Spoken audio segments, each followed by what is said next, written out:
স্বেচ্ছাসেৱী সংগঠন নৱপ্ৰভাতৰ বিশেষ উদ্যোগ আধুনিক বৰমাৰ নিৰ্মাণত আগভাগ লোৱা শ্ৰদ্ধেয় বি কে ভাণ্ডাৰী বৰমাৰ আধুনিক শিক্ষাৰ বাটকটীয়া ৰমণীকান্ত শৰ্মা আৰু সমন্বয়ৰ বাৰ্তাবাহক গোপীনাথ চৌধুৰীৰ আবক্ষ মূৰ্তি আজি আনুষ্ঠানিকভাৱে উন্মোচন কৰা হয়। নৱপ্ৰভাত গ্ৰাম্য আৰ্থসামাজিক উন্নয়ন সমিতিৰ উদ্যোগতেই বৰমা আঞ্চলিক ছাত্ৰ সন্থাৰ কাৰ্যালয়ৰ বাকৰিত আজি এই মূৰ্তি আনুষ্ঠানিকভাৱে উন্মোচন কৰে বৰমা হাইস্কুলৰ প্ৰধান শিক্ষক কালীকান্ত দাস, বজালী মহাবিদ্যালয়ৰ ভাৰপ্ৰাপ্ত অধ্যক্ষ ডক্টৰ নৃপেন্দ্ৰনাথ শৰ্মা আৰু বৰমা মহাবিদ্যালয়ৰ অৱসৰপ্ৰাপ্ত ভাৰপ্ৰাপ্ত অধ্যক্ষ ডক্টৰ সুনীল কুমাৰ শৰ্মাই। এই অনুষ্ঠানতে স্মাৰক গ্ৰন্থ নৱপ্ৰভাত আনুষ্ঠানিকভাৱে উন্মোচন কৰা হয়। এই স্মাৰক গ্ৰন্থ আনুষ্ঠানিকভাৱে উন্মোচন কৰে অসমবাণী কাকতৰ সম্পাদক দিলীপ চন্দনে। এই সভাত মুখ্য অতিথি হিচাপে উপস্থিত থাকে বিশিষ্ট নিবদ্ধকাৰ সমালোচক ময়ূৰ বৰা।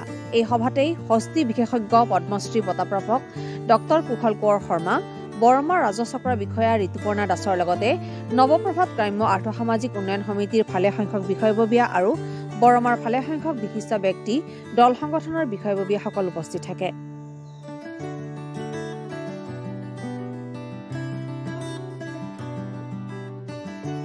আজি আমি এটা আমাৰ বৰমাৰ স্বেচ্ছাসেৱী অনুষ্ঠান নৱপ্ৰভাত গ্ৰাম্য আৰ্থসামাজিক উন্নয়ন সমিতি।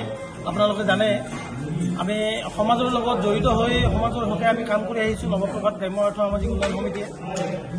আৰু আজি আমি বৰমাৰ যিসকল মহান মনীষীয়ে বৰমাখনক প্ৰতিষ্ঠা কৰি থৈ গ'ল, আধুনিক বৰমাখন নিৰ্মাণ কৰি থৈ গ'ল বি কে ভাণ্ডাৰীদেৱ, সকলোৱে জানে। আৰু আমাৰ আধুনিক শিক্ষাৰ যিটো ব্যৱস্থা, এই ব্যৱস্থাটোক আগুৱাই লৈ যোৱা ৰমণীকান্ত শৰ্মা ছাৰ আৰু আমাৰ যিজন সমন্বয়ৰ বাৰ্তাবাহক গোপীনাথ চৌধুৰীদেৱ, তেখেতসকলৰ আজি আমি নৱপ্ৰভাত গ্ৰাম্য আৰ্থসামাজিক উন্নয়ন সমিতিয়ে 3টা আবক্ষ মূৰ্তি আমি স্থাপন কৰিছিলোঁ। আৰু এই বৰমা আঞ্চলিক ছাত্ৰ সন্থাৰ বাকৰিত তেখেতসকলক স্থাপিত কৰি আমি আজি বৰমাবাসী ৰাইজৰ ওচৰত আমি উচৰ্গা কৰিলোঁ। গতিকে এই উপলক্ষে আজি আমি এখন স্মাৰক গ্ৰন্থ উন্মোচনী সভা আৰু স্মাৰক আবক্ষ মূৰ্তি উন্মোচনী সভা আমি আয়োজন কৰিছিলোঁ। নিৰ্দিষ্ট বক্তা হিচাপে আমি আমন্ত্ৰণ জনাই আনিছোঁ বিশিষ্ট নিবন্ধকাৰ সমালোচক ময়ূৰ বৰা ডাঙৰীয়া, হস্তি বিশেষজ্ঞ পদ্মশ্ৰী বঁটাপ্ৰাপক কুশল কোঁৱৰ শৰ্মা ডাঙৰীয়া।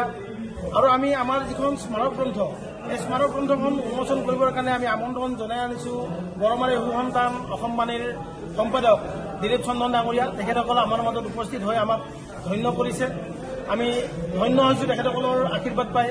গতিকে আমি এনেকুৱা ধৰণে আজিৰ এই সভাখন অনুষ্ঠিত কৰি বৰমাবাসী ৰাইজৰ ওচৰত আমি এই আবক্ষ মূৰ্তি 3টা আজিৰ পৰা আমি উচৰ্গা কৰিলোঁ।